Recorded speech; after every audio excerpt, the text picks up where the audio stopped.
morning, everyone. Nice to have you here. Alan asked me to promote the dinner we have next Wednesday night. Tuesday night. Next Tuesday night. Good. Someone's listening. You are. I better be there Tuesday. Next Tuesday, no, that's close. Next Tuesday night, you're going to be out down there in London, the Jewish people. Next Tuesday night. Where are you? New York. Everyone's going somewhere. Okay. Way to Israel. You are in Israel. Right. Welcome to Bnei Torah. Okay. Parashat Vayakhel.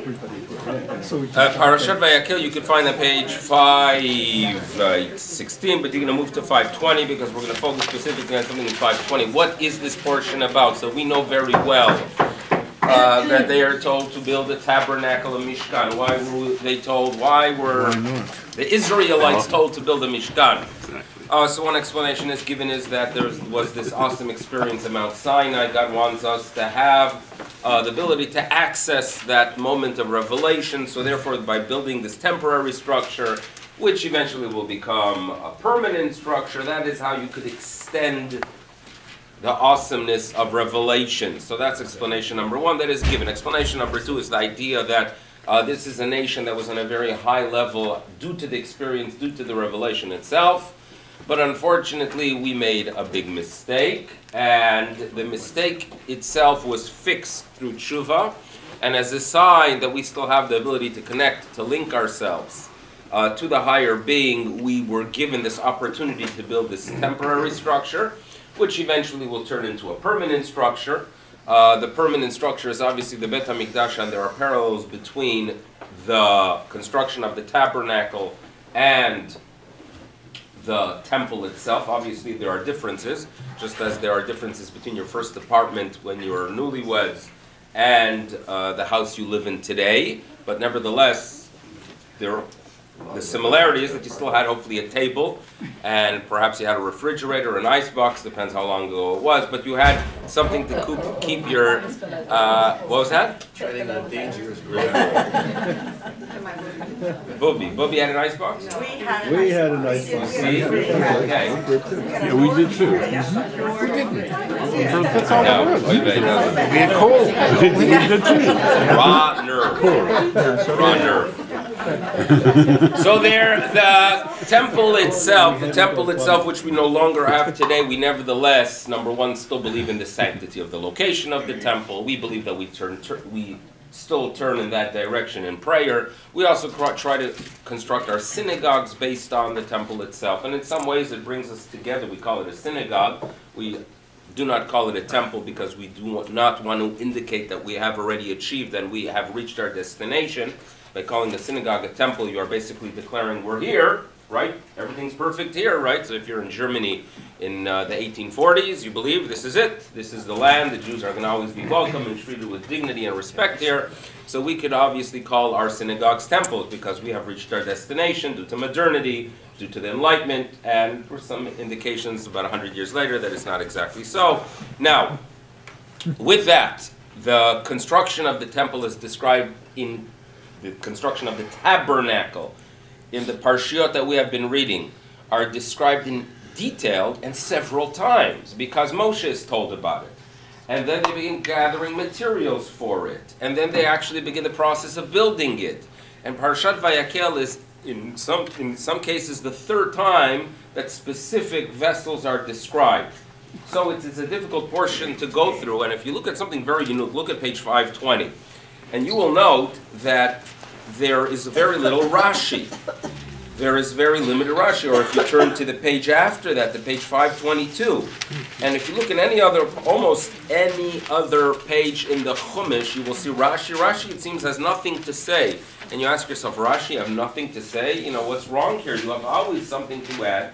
So Rashi will tell you, listen, I already did my job a parsha or two ago, and I explained everything. So if you want to understand it, go back to Parashat Truma, go back to Parashat Tetzaveh. That is where you find the information. So you realize that there's repetition here. So the question is, what exactly are we going to focus on if we already covered those areas? So we're going to focus a little bit on two personalities. And on page 520, you will find that the two leaders who take charge in this endeavor. Number one is on line 2 on page 520 is Betzalel ben Uri ben Chur. Betzalel, the son of Uri, the son of Chur, from the tribe of Yehuda. There's a Bet Sefer LeUmanut. There is a school in Yerushalayim called the School of Betzalel. So that is personality number one. And he obviously was not the one in charge of doing everything, but rather had the ability to teach as well. Right? Sometimes you can have people with all the information in the world, but they simply do not have the ability to communicate. Right? You have that brilliant professor who knows everything, but when it comes to communication, right, things simply are not going to come out in orderly manner, and you're going to have no clue, right? And then you're not even sure if really he's brilliant, or they sometimes say he's so brilliant you have no clue what he's saying, right? You've heard that. So communication is important, and this is a gift of God.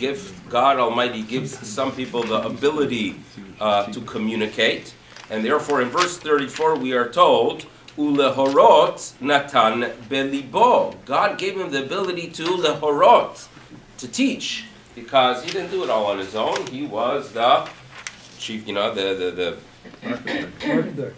architect itself. But more than that, he took charge in many different areas of the field, but he needed others to actually do the work, but he guided them.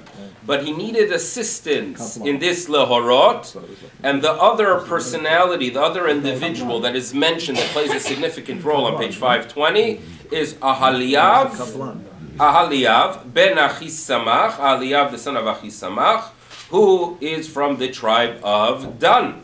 And these are people that were filled with wise hearts when it comes to many different abilities to design, to weave, to craft, and they are the ones that took charge. Now, obviously, Betzalel being the leader, he is the one that is given credit in the beginning of chapter 36 of how he carried it out, but you always mention with him Ahaliav. This is what we are told, and we're going to go ahead and try to understand the symbolism of their names. Now, this idea of taking names and analyzing them, it is something that is done throughout Torah, and it's in Talmudic literature as well. Like, for example, the Talmud, when it talks about the spies who made their way to the land of Israel and came back with a negative report. So the Talmud tells us, listen, you want to know what their names really signify? I will tell you. And it provides for us different attributes. In that case, they were not positive, but we have the ability to be Doresh Hashem, to analyze the name itself, and perhaps learn some kind of lesson from it. Now, to understand this, to really begin this process of understanding it, we'll have to visit a shul. We're going to have to visit a shul. And we're going to ask the question, service ends in a shul, or let's go for any structure of faith. Any structure of faith, we're going to broaden it. And then you have a spiritual person, a spiritual leader, or a spiritual employee, whatever you want to call him. And the question is going to be, where does he stand at the end of the service? Does he stand at the front, where people walk over to say Shabbat Shalom, right? Or, I love the speech, or I slept through the speech, whatever it is. That they move to the front to go ahead and greet and interact with the leader. Or perhaps he is by the door, that as the service ends, this individual goes to the back, right? And he stands there, and as people are leaving or escaping, he has opportunity to greet them as they are leaving. Do you realize here that there are two options? Okay. Now, I'm not taking a poll here and asking you what specific rabbis should do, but obviously there is something very symbolic on where you place them, where you place the individual, right? Are you going to go ahead and place the individual symbolically at a place where there's an expectation that others should make their way upwards to interact with him? Or should he be present there where people are at the end of things? Okay? Now, you might see this as insignificant, perhaps, but at the same time, I'll share with you the following. There was a head of a yeshiva in New York, and his name was Rabbi Yitzchak Hutzner. Hutzner was his name. And Chaim Berlin was the yeshiva. And this Rav Hutner was recognized at a young age as a brilliant scholar. He had a very close relationship. Rabbi Hutner, when he was young, when he was a bacher in Lithuania, he would quite often visit my grandparents, and he would come there for a Shabbos. And there's actually a picture of my grandfather sitting on one of these, I think it was a hammock that we would have between Popular and the woods of Lithuania, it appears, and Rav Hutner sitting next to him, and they were studying together. And the relationship goes back with this Rav Hutner to Hebron, the city of Hebron. As I've mentioned here, that my grandfather was one of the 6 Bochum sent from a suburb of Kovna to the city of Hebron in 1924 to establish a yeshiva there, which became eventually the Hebron Yeshiva. He luckily made it out before the massacres of the summer of 1929. There's a story there as well. But they had a close relationship. They would visit great rabbis in Israel together. So Rav Hutner had a close relationship with my grandparents. Eventually, he made his way, after some time, to North America, became the head of the Chaim Berlin yeshiva, and he was a dynamic, very charismatic individual. And he had the philosophy that there has to be a focus on greatness, and there would be an expectation from students to respect their teacher, meaning he demanded respect. And he would say, this is not for me, but this is something that I want to teach you, the idea of kavod haTorah, respect the teachings, and to respect the teachings, it must come with respecting the teacher itself. So when a student would end a conversation with Rav Hutner, there would be an expectation that he would not turn his back to the teacher, but rather step back, like we walk out of a synagogue. In other words, we try in general not to place our backs to the Aron Kodesh, unless there's a good reason, like giving a lecture.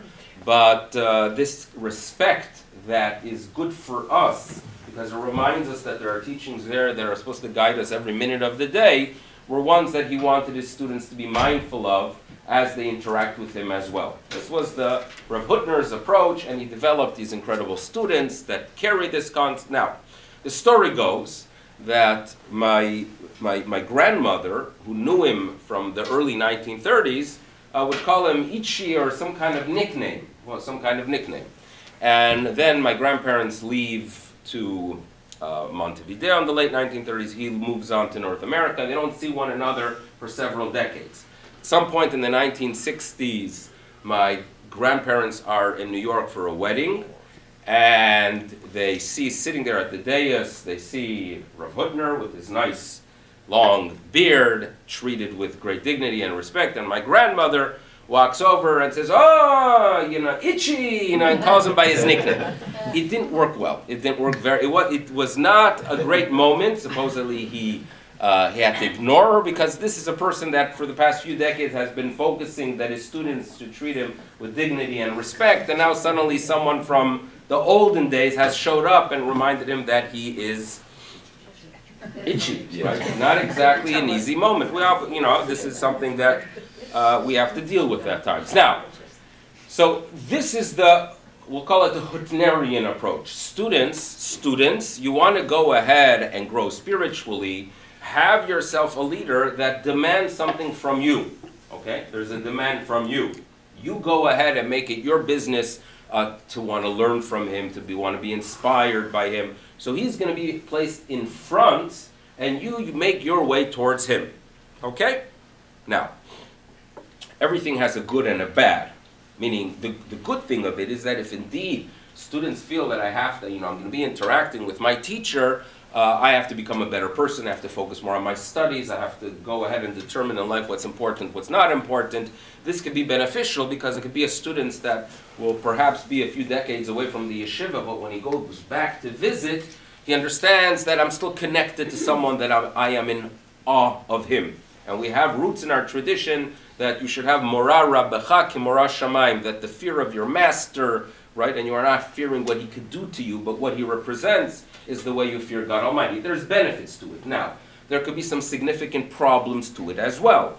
My father would point out that when the nation of Israel panicked after Moshe Rabbeinu's delay, right? He tells them he's going to be spending 40 days on the top of the mountain, and he is not back when they expected him to be back, right? So there's several people, maybe the Yekes, that got all nervous. He was not there exactly when he was supposed to be, and the panic begins. So when they communicate with Moshe Rabbeinu, they say, you know what? Ze Moshe Ha'ish. This Moshe Ha'ish, lo hayadanu mahayala. What's going to happen? Moshe Ha'ish. So my father asks the question, why specifically, when they are concerned that their leader is gone, do they bring God, do they focus on the concept, on the idea that he is Ha'ish? So my father would note that the number 40 in our tradition always symbolizes complete change. 40 is complete change. So therefore, if there was a destructive and corrupt world before the flood, and there was a need to create a new world where you have that complete change, you need 40 days of rain. Now, the examples of the 40 apply in many, many areas because, for example, you want to go ahead and bring a wine libation to the temple. So when you crush your grape juice, you have grape juice. It's not wine. When does it turn, according to Jewish law, technically into wine? After 40 days. The list is a very long one. For the moment, according to tradition, when is a fetus? A fetus, it is 40 days after conception. And there are areas in Jewish law where this is relevant. You ask the question, is it before 40 days or after 40 days? You want to go through a process of purification, which is a total change. You go to a mikvah. The mikvah itself has 40 measurements of a se'ah. Se'ah was a measurement that was common in Talmudic and biblical times. So 40 is that number. Now, the nation of Israel have a leader. This leader is someone they could connect to. Their concern was that if he is spending a complete 40 up on the top of the mountain, so we will no longer have the ability to interact with him because he's going to be a changed human being. He's no longer going to be a ish. He's going to be like a supernatural being, and you cannot be guided by someone that doesn't have an understanding of where people are. And therefore, their concern was, Ze Moshe Ha'ish. He's no longer going to be a person. He's going to be an angel-like. That was an explanation that my father gave, and it is the idea that sometimes when you have someone that's on the top and there's an expectation that you look up, what if he becomes detached? What if he's no longer in touch? What if he doesn't even know the struggles of the generation, right? When you go ahead and bring someone from Europe, when you had these Sunday teachers in schools in the 1940s and the 1950s from the old country, and they were Yiddish-speaking individuals that you would say to them baseball, they would have no idea what you are talking about. And obviously, for a North American kid at age 9, 10, and 11, this was an opportunity for some great entertainment when you're dealing with someone with the whole country that is clueless. So there's a problem when there's someone on a level that is too high. So you have to keep it balanced, okay? But that would symbolize the leader, that would symbolize the leader who is on the top, someone where there's an expectation you look up to him, okay? Now, what's the other option? Have him by the door, right? Have him by the door. What do we mean by that? Question, should a rabbi play basketball with his congregation? Now, you know, here I haven't known and has asked me recently to join a league. But this is a question that is actually dealt with. Should the rabbi play basketball or not? Okay? So it obviously would depend. What? I'm not going to challenge your grandchildren. We're not, because I don't want to lose. But it's happened. Though. It has happened. It does happen, you should say. It happened right here. Yeah. And everything came out okay? Well, no.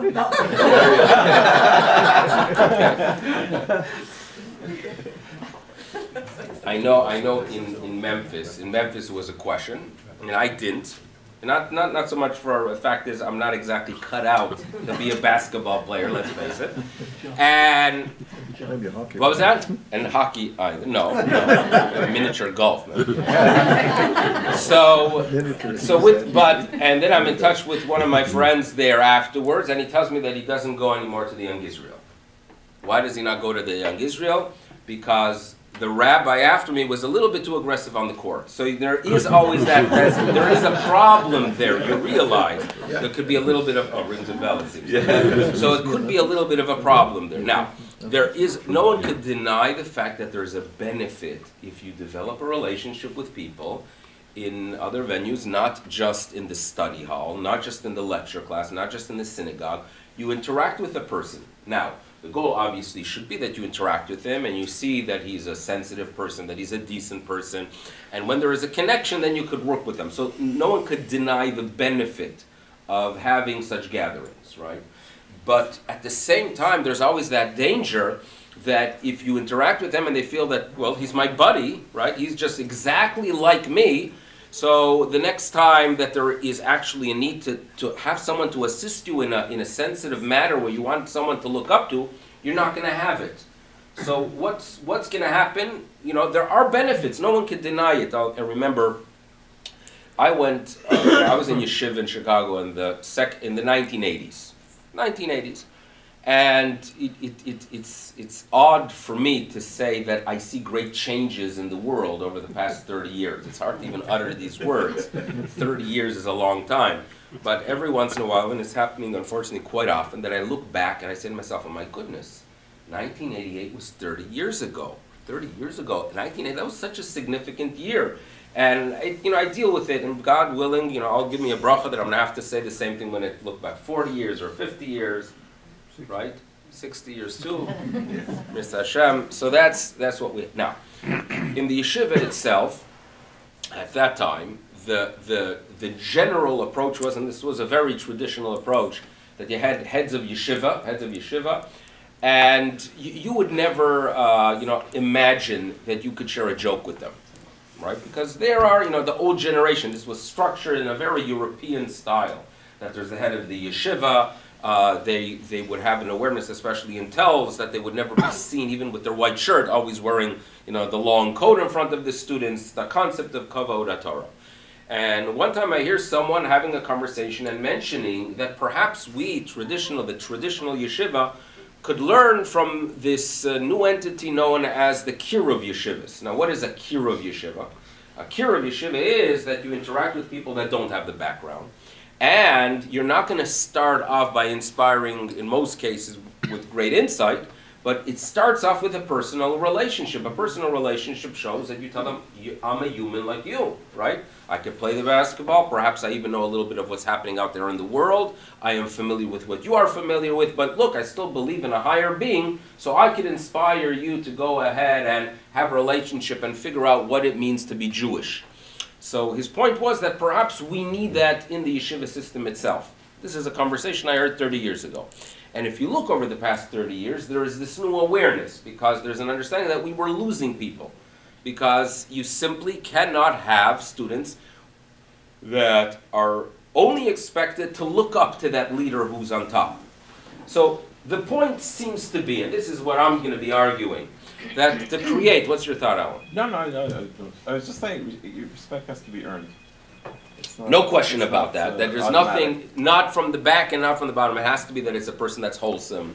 It has to be a person that that's honest, right? The list is very long of what's expected. But even if it's the personality that deserves that respect, you could place him in both places, right? In the back and in the front. And here we have what I am suggesting, that institutions, right, need someone in the front and someone in the back, or perhaps someone that has the ability to understand that for some people he's going to be in the back and for some people he's going to be in the front, right? Someone that could serve both in case you can hire two, right? But ideally you have two. And the next, yes? But in many of those yeshivas back in the day, there was the Rosh Yeshiva, and he was like the person you described, but there was also the Mashgiach. And he would take a more direct interest in the students themselves, and if they had issues, they would go to the mashgiach and maybe discuss it, and he would put the guilt trip on them. That's right. Yeah, right. I mean, there was the mashgiach who was like closer to the bacharim. Now, the term mashgiach goes back to the understanding of the Musar movement, and we've discussed here in the past the idea how the Musar movement, how it was viewed in the earlier generation, is not exactly how it developed later on. So yes, to have a mashgiach that functions as a mashgiach should is 100% that option. There's a book that I have in my office about a rabbi named Shlomo Hoffman, who had a background in psychology, and he sat there in Yerushalayim and would guide other mashgichim how to be a mashgiach. And his basically what he was claiming is that you have to know the struggles of a person to assist them. That was a mashgiach in its proper form. There are yeshivot in North America, and perhaps in Israel as well, where you have someone who has the title and has the garb and has the length of the beard, but he's not a real mashgiach. In other words, it's just someone that happens to carry the title, and that is what creates problems. So you're right, the functional mashgiach would be that one that understands difficulties, understands struggles, and could assist a person. Because if you have a young student at age 15, 16, right, and he thinks at times about girls, right, and he is sure that the pure Rosh Hashivas never ever thought about, right, a female because they're so holy. And then he starts feeling guilty because he has these impure thoughts. And then he's reading the holy text that says that if you have such thoughts, you're a terrible person. So he is eating himself up alive. So either he's going to live with guilt, or he's going to say, you know what, this faith is too overwhelming, you know, goodbye, I'm finished with it. That is when you have a problem. That's when you have a serious problem. Hopefully you have a functional mashgiach who could turn to the young man and say, you know what, it actually is normal. And if you don't, you have a problem, by the way, right? And it is the way that God Almighty, with His incredible brilliance, right, created this world. And be happy with it. There's nothing wrong. The guilt, there's no place for that guilt. You work with the young man, and then you could go ahead and create a gem. That is the functional mashgiach. That is the fellow by the door, right? Because he is telling them that those things that even if you are stumbling and falling and you feel lost, I am there to go ahead and gather you. Now, there are two tribes that are going to symbolize these two types of leaderships, Yehuda and Dan. Yehuda is the tribe, Yehuda Lekatro, they're leaders. When it comes to the crossing of the sea, you have Nachshon ben Aminadav, Lamata Yehuda, he's the one that takes the lead. He is a leader. Now, clearly, it is supernatural to go ahead and have the ability to jump into a sea, because the Word of God is that you could go ahead and do it. There is no expectation that everyone else can do it or should do it, but you're nevertheless inspired, right? When I go ahead, there was a great rabbi that passed away last week, Rabbi Shmuel Arbach, tremendous Torah scholar, right? A person that would be learning 18 hours a day, right, in depth. In other words, the ability to learn many hours is something that, thank God, many people could do. But to analyze things in depth, there's an incredible strength there.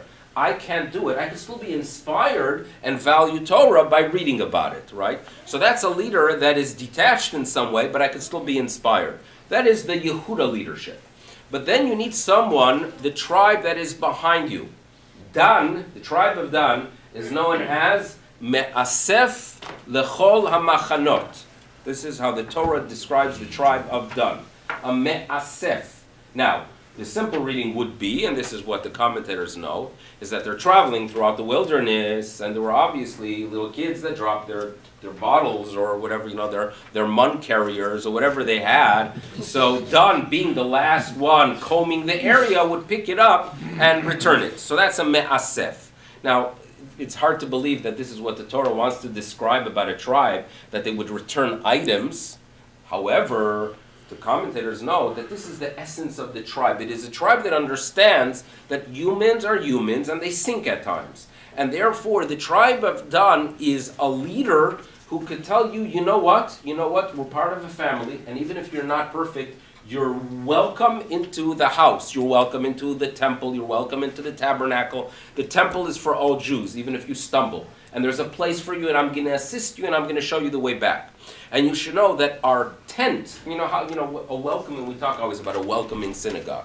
What is a welcoming synagogue? A welcoming synagogue is where everyone, we do not have an expectation that you dress in a specific way or, think in a specific way. We want you to feel comfortable here, right? And this could be like our, I'm not going to use the word fatherland, it sounds too German, but this is like our tents. Our tents are like a father. Everyone is welcome by father. Everyone is welcome into our tent. That is what the tribe of Dan is all about. And if there is a person that is stumbling and feels lost, and we know very well that there is nothing as painful as guilt. When a person feels that he is suffering due to mistakes he made or due to his nature, and especially the young man that has no clue that it is the way of the world and he thinks that he is no good and he has no support, that is when real destruction comes about. The tribe of Dan, the one that is on the bottom, and if you look at the leaders, by the way, that this tribe produced, like Shimshon, right? Are you going to go ahead and consider a Shimshon a person that we should, reading at least the simple text, that we should all try to follow his lifestyle? I don't think so. But at the same time, he tells us that you should know and understand very well that there's leadership from the bottom up too. That is a tribe that could go ahead and turn to someone that is suffering and say, I'm here to support you. That is the tribe of Dan. So we need leadership from Yehuda and Dan. And this is what we're going to go ahead and address as we look at these names. It's interesting that at the end of Parashat Vayakhel, Yaakov gives blessings to his children.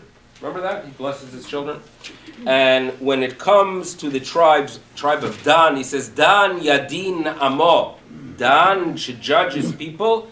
Ke'echad Shiftei Israel, like the special tribe. He links Dan, and he says, Dan, you should be a leader like those from the tribe of Yehuda. There's a link between the two, because that's what the book ends, right? You need someone up there that we should be inspired by, even though we have no idea. We have, we'll never have the ability to reach his level, but you need someone done on the end as well. This is what we are told, and this is what it is about. Now, back to the names. Let's go to page 520 again. Right? Page 520 again. Bitzalel ben Uri ben Hur. Bitzalel, the first one, right? From the tribe of Yehuda. What is Bitzalel? Let's break down the name. Bitzel, like being in the shadow of God. Right, which is an overwhelming image of someone that you have him in the presence of God. When you are in the shadow of someone, you are in his presence, and he is full of light, right? So this is someone that's up there. He's the light above, the guiding light. And we in our tradition believe that freedom, right, the greatest level of freedom is an understanding and is the clarity of what purpose, what existence is about. You cannot be a free person unless you are connected to the higher being. So that is perhaps understanding of why he is Ben Hur, right? The son of freedom. This is the individual on the high-end level. No question about that. That is the leader, that is the rabbi who is in front. What about the one from the tribe of Dan? You know, if you remember, by the way, Eliezer, the servant of Avraham. So in our tradition, he is not just an average servant, but he is an individual that was given the task of bringing people close to Avraham Avinu, right? So it's very possible that you had Avraham up there, meaning Avraham a little bit detached, a very spiritual individual, even though no question about it, his tent is open, he welcomes everyone. But Eliezer could perhaps assist him in that area of bringing people in, because he did not have that same background, right? Even his family. And what's interesting to note is that we find that Eliezer, during the war that they have with the kings, there is a specific area where he weakens his attack. Remember the story? Vayerdefem, he chases them. He chases the enemies that Avraham Avinu went out to war to bring back his family, to bring back Lot. So we are told that he chased them until Damascus. But then he stops at the area of Dan. Vayerdefem ad Dan. This is what the text tells us. Now, the tribe of Dan, as you know, there are two areas in Israel that are linked to the tribe of Dan. What are those two areas? Tel Aviv in the north. Okay, Tel Aviv in the north. So there's Gush Dan, right? Dan itself, Tel Aviv. And then the north as well. And if you ask why does this tribe have two areas? Well, if you open the book of Shoftim, you are told that in the early days of our ancestors settled in Israel, they had great difficulty in the Tel Aviv region, not because of the price of real estate, but because the Philistines were attacking. So there was a group that felt we should go to northern Israel. And it must be that that area in northern Israel was already destined for them earlier on, because even the name, in other words, in northern Israel, when they say that that is an area that is given to Dan, you have from it a water source that makes its way down, that's known as the Yored from Dan, which is the Yarden. So obviously this is an area that was given to them or destined to them from an earlier point. So this is what we have about the tribe of Dan. Now, Eliezer chasing, and this was obviously to the northern part of Dan, symbolizes perhaps the idea that the Dan personality of being on the bottom could be used for the good, but it has its failures as well. Because we know that the idolatry that was introduced to the nation and was a significant problem during that period of time, we actually blame people from the tribe of Dan. Right? There was a Pesel Micha. So there are flaws on both ends, meaning if you are too connected to the people, sometimes the traffic goes in the wrong direction. Sometimes when you have the task of inspiring people and showing them that you are normal and a human like them, they might inspire you in some problematic ways as well. So this could go wrong as well. But with that, we're looking in its ideal form.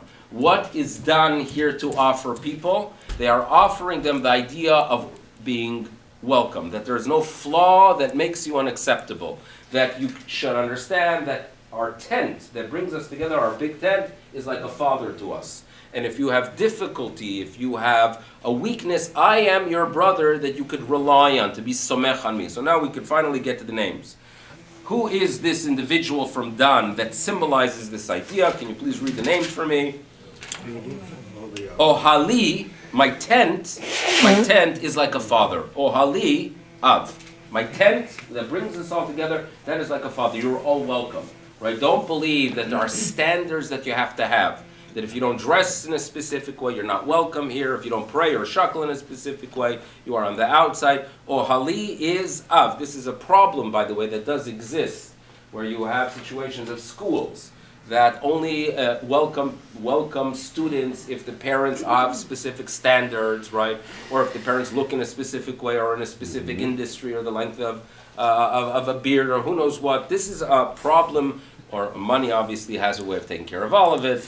But besides, if you want to succeed and be inspired by what you read in this week's Parsha, understand that our tents, which are our synagogues, our schools, our institutions, they're a father to everyone. Everyone is welcome.